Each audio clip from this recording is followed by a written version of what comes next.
Bismillahirrahmanirrahim. Assalamualaikum warahmatullahi wabarakatuh.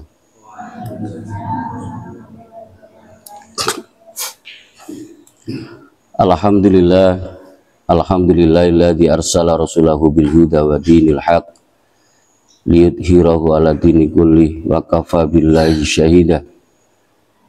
Asyhadu an la ilaha illallah wa asyhadu anna Muhammadan abduhu wa rasuluh iqraran bihi wa tauhida wa asyhadu anna Muhammadan abduhu wa rasuluh sallallahu alaihi wa ala alihi wassalamu tasliman mazida. Amma ba'du. Segala puji bagi Allah yang telah mengutus Rasulnya dengan petunjuk dan agama yang benar untuk memenangkan di atas segala agamanya. Kita bersaksi bahwa tidak ada sesembahan yang patut disembah selain Allah SWT, dan kita bersaksi bahwa Muhammad adalah utusan Allah SWT. Alhamdulillahirabbil alamin.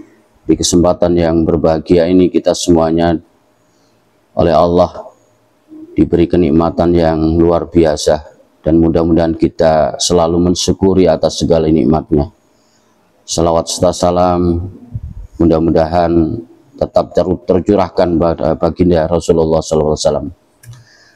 Jamaah sholat subuh yang dimuliakan oleh Allah, di kesempatan yang berbahagia ini nanti kita akan bacakan beberapa ayat Al-Quran yang ada kaitannya dengan nuzulul Quran, ya. Yang pasti dari kita semuanya tahu apa itu nuzulul Quran. Kalau di bulan Ramadan ini adalah bulan sebagai selain beberapa pengertian, ada juga bulan Ramadan ini juga disebut sebagai bulan Al-Quran, sehingga Ramadan juga disebut bulan Al-Quran.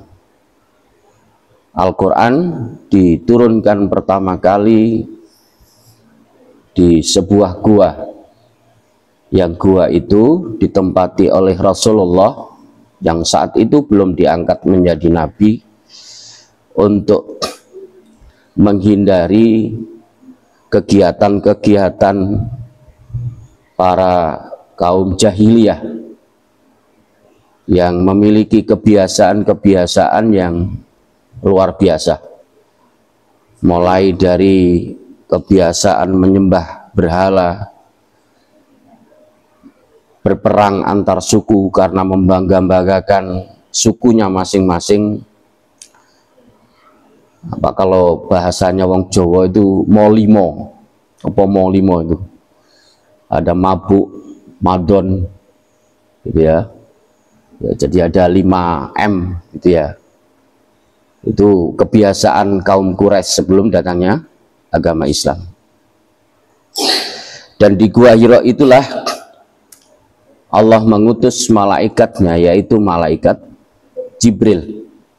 Malaikat Jibril yang pertama kali diturunkan yaitu surat Al-Alaq ayat 1 sampai ayat 5. Iqra bismi rabbikal ladzi khalaq khalaqal insana min 'alaq iqra wa rabbukal akram alladzi 'allamal bil qalam 'allamal insan ma lam ya'lam. Di situ malaikat Jibril dengan mengulang dan mengulang, gitu ya, Iqra, gitu ya. Maka jawabannya Rasulullah, ma'ana biqori, saya tidak bisa membaca, karena Rasulullah Nabi kita ini ummi, ya, tidak bisa membaca. Nabi kita ini diulang lagi, Iqra ma'ana biqori, saya tidak bisa membaca, gitu ya, sampai 3 kali. Maka dilanjutkan oleh malaikat Jibril, Iqra bismi rabbikal ladzi khalaq. Disitulah hadirin sholat sholat subuh yang dimuliakan oleh Allah. Tak heran banyak masyarakat yang mungkin selalu memperingati, mengingat kembali tentang nuzul Quran. Dan di kesempatan yang berbahagia ini kita akan mencoba membacakan keistimewaan Al-Quran itu sendiri. Yang pertama adalah bahwa Al-Quran itu menjadi pedoman, petunjuk dan rahmat bagi manusia. Lah, di dalam menjalani kehidupan sehari-hari, agar kita semuanya dalam rel kebenaran, maka seharusnya lah kita membutuhkan sebuah pedoman, membutuhkan sebuah petunjuk. Sama halnya pada saat kita membeli sesuatu yang baru, membeli TV, membeli almari, membeli apa? Di sana ada lembaran kertas. Untuk apa? Sebagai petunjuk cara merakitnya, gitu ya. Kalau TV mulai merakitnya sampai nanti di menunya apa saja. Di HP pun juga ada. Hampir semua barang itu ada petunjuknya, gitu ya. Begitu juga kita dalam menjalani kehidupan. Petunjuk kita adalah Al-Quran. Ditambah lagi diperkuat dengan Al-Hadis, yaitu perkataan-perkataan, perbuatan Rasulullah Shallallahu Alaihi Wasallam. Bahkan diamnya Rasulullah itu pun juga menjadi petunjuk, gitu ya.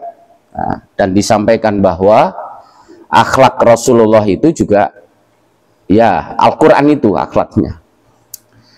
Al-Quran yang sebagai petunjuk Allah, oleh karenanya, ya, seharusnya kita hada basyairu linnasi wa huda wa rahmatan liqaumi yuqinun. Ini adalah pedoman bagi manusia, petunjuk dan rahmat bagi kaum yang meyakini. Pada saat kita setelah membaca surat Al-Fatihah, kita membaca surat Al-Baqarah di awal, di situ juga sudah jelas. Alif Lam Mim, dzalikal kitab la raiba fi. Itu kitab, itu Al-Quran, gitu ya, sebagai petunjuk. La raiba fi, tidak ada keraguan di dalamnya. Hudal lil muttaqin, petunjuk bagi orang-orang yang bertakwa. Itu yang pertama. Yang kedua adalah menjadi obat bagi manusia, bahwa dalam waktu tertentu, saat-saat tertentu, terkadang di perjalanan sehari-hari, terkadang kita ini diuji oleh Allah.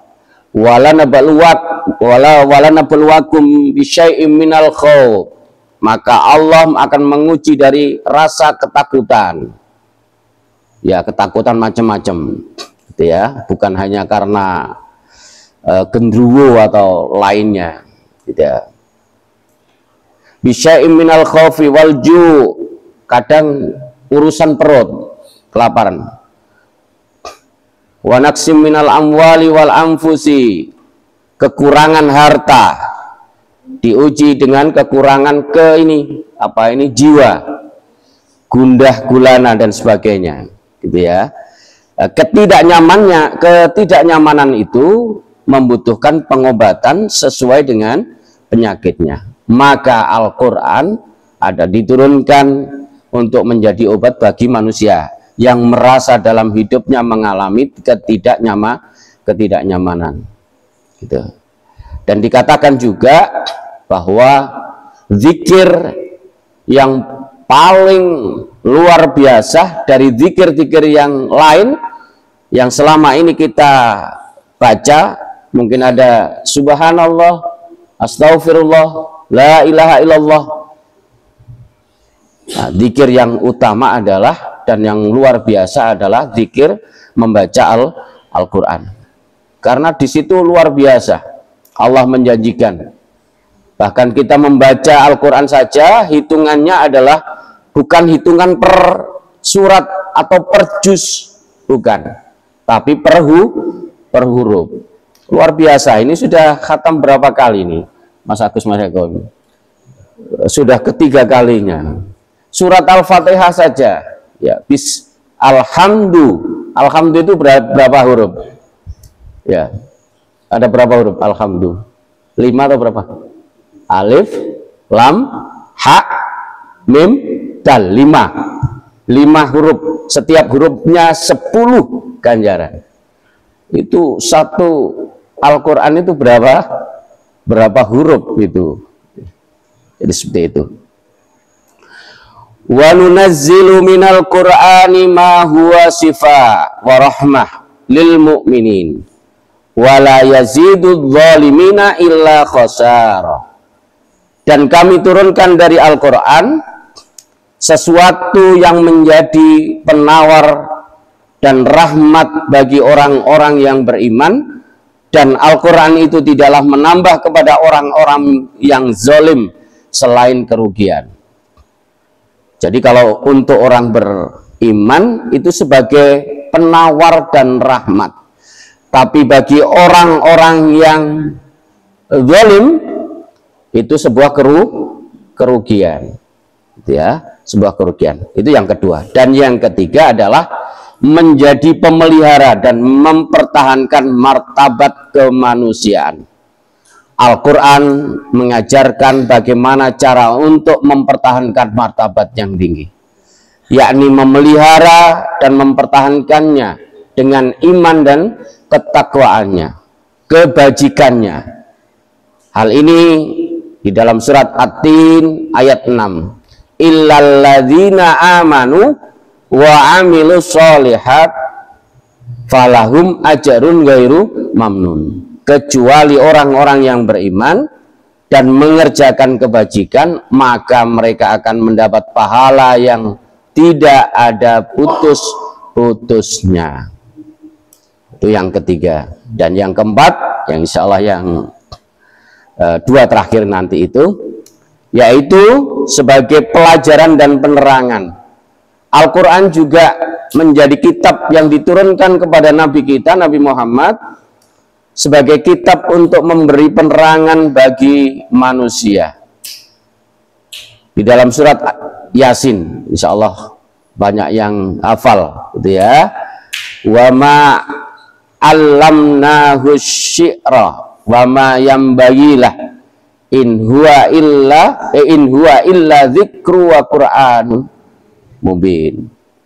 Dan kami tidak mengajarkan syair kepada Nabi Muhammad, dan bersair itu tidaklah pantas baginya. Al-Quran itu tidak lain hanyalah pelajaran dan kitab yang jelas. Dan yang kelima, yang terakhir adalah solusi masalah-masalah yang timbul di masyarakat. Jadi Al-Quran yang diturunkan sebagai pemutus hukum dan pengangkat perselisihan. Jadi hukum-hukum yang di dalam masyarakat yang kita alami semuanya ada di dalam Al-Quran. Pemutus hukum dan pengangkat perselisihan serta pembeda antara yang hak dan batil. Di dalam surat Al-Nahl ayat 64 yang artinya, dan kami tidak menurunkan kitab Al-Quran ini kepadamu, wahai Muhammad, melainkan agar engkau dapat menjelaskan kepada mereka apa yang menjadi perselisihan di masyarakat, serta menjadi petunjuk dan rahmat bagi orang-orang yang beriman. 5 hal mungkin, dan yang jelas pastinya banyak hal. Kita tahu, sekali lagi kembali kepada surat Al-Baqarah, gitu ya. Surat Al-Baqarah, tidak ada keraguan di sana tentang Al-Quran. Pada saat kita ada masalah, ya googling saja sekarang ini. Sekarang luar biasa, nggak usah lihat-lihat apa susah-susah mencari kiai dan sebagainya ya. Walaupun itu tetap ya, itu tetap. Itu tetap pada saat kita tidak bisa memahami secara jelas. Di Google aja gitu ya. Obat misalkan gundah gulana misalkan, seperti itu. Atau mungkin yang lain, ada perselisihan yang selama ini gitu ya, yang kita alami. Obat atau mungkin perihal tentang menghilangkan rasa hasad atau dengki, iri misalkan. Insya Allah semuanya ada di dalam Al-Quran, dan bisa jadi penjelasnya adalah juga al-hadis atau sabda-sabda dari Rasulullah. Di kesempatan yang berbahagia ini kita sudah masuk ke 16 ya, ke 16. Nah, besok sudah 17 gitu ya. Ada yang menyampaikan bahwa disitulah pertama kali Allah menurunkan Al-Quran, dan disampaikan kapan Ustaz?